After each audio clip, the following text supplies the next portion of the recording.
Եթե 21 թվականին կարողանային կանխել այս չարիքի իշխանության վերարտադրությունը, այսօր Արցախը հայաթափված չէր լինի։ Այսօր Ադրբեջանի զորքերը Հայաստանի ինքնիշխան տարածքում չէին լինի։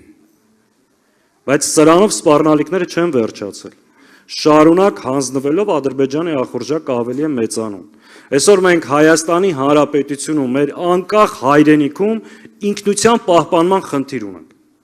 Հետևաբար այս չարիքի իշխանության վերարտադրությունը հասցնելու է մեր պետականության ոչնչացմանը։ Ու սա այլևս չափազանցություն չի։ 21 թվականին պարզ կանգնում ասում ենք այս վտանգների մասին։ Ցավոք սրանք կարողացան խաբել իրենց կեղծ թեզերով։ Պետք է այս անգամ առնվազն սա թույլ չտանք։ Մենք ինչ ենք առաջարկում մեր ժողովրդին։ Մենք առաջարկում ենք կառուցել անվտանգ և մրցունակ պետություն։ Մենք առաջարկում ենք կառուցել անվտանգ Հայաստան, որտեղ հայ մարդը, Հայաստանի Հանրապետության քաղաքացին պաշտպանված կլինի։ Մեր երկրի ինքնիշխանությունը, տարածքային ամբողջականությունը պաշտպանված կլինի։ Եթե տարիներ առաջ մենք հավաքվում խոսում ենք համահայկական ծրագրերի, զարգացման, մեգանախագծերի, չգիտեմ ինչի մասին, այսօր խոսում ենք մեր երկրի ինքնիշխանությունը ու մեր քաղաքացիների անվտանգությունը ապահովելու մասին։ Հետևաբար անվտանգ և մրցունակ Հայաստանի կառուցումը այլընտրանք չունի։ Ինչա պետք է անվտանգության համար։ Երկու կարևոր բաղադրիչ։ Մարտունակ, սպառազինված ժամանակակից բանակ և խելացի ու հայկական շահերից բխող արտաքին քաղաքականություն։ Սրանք կարող են դա անել։ 8 տարի ամեն օր ապացուցում են, որ ոչ։ Իսկ ով կարող է դա անել։ Այն թիմը, որ մի քանի անգամ արել է։ Էսա մեր ու մյուսների տարբերությունը։ Այս նախընտրական շրջանում շատ խոստումներ եք լսել ու բնական է, որ լսելու եք։ Բայց ամենակարևորը պետք է հասկանանք, որն է այն քաղաքական թիմը, որ կարող է դա անել։ Եթե շատերը երկար համոզելու են դա ինչպես են անելու, մենք մեկ նախադասությամբ այդ հարցի պատասխանը ունենք, այնպես ինչպես արել ենք սրանից առաջ։ Ու արել ենք միասին։ Մյուս հարցը, որ ուզում եմ խոսեմ, այս օրերին շատ խոսվեց հայ-թուրքական հարաբերությունների մասին։ Ես ընդհանրապես մեջբերեմ երեկվա հայտարարությունը, որ պատկերացնենք մենք ինչ իրավիճակի ենք հայտնվել։ Թուրքիայի պաշտպանության նախարարությունը հայտարարություն է տարածել,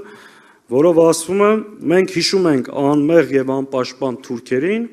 ովքեր սպանվեցին 1915 թվականին հայերի կողմից։ Սա հայտարարել է Թուրքիայի պաշտպանության նախարարությունը։ Ու սա Հայաստանի այս վարչախմբի վարած քաղաքականության արդյունքն է։ Երբ որ կասկածի տակ են դնում արդեն ցեղասպանության փաստը։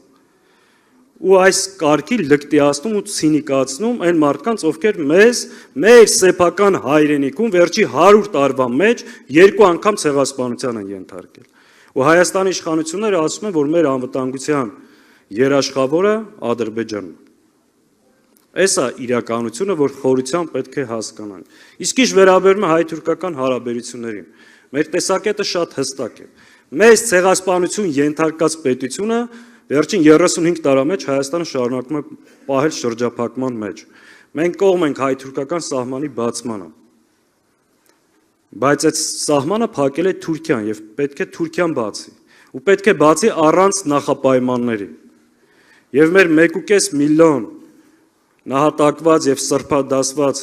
նահատակների այրյունը սանկարկության կամ բանակցության առարկա չի։ Եվ վերջում սիրելի հայրենակիցներ, սրանք փորձում են իրենց իշխանությունը պահելու, վերարտադրվելու համար համատարած վախ տարածել։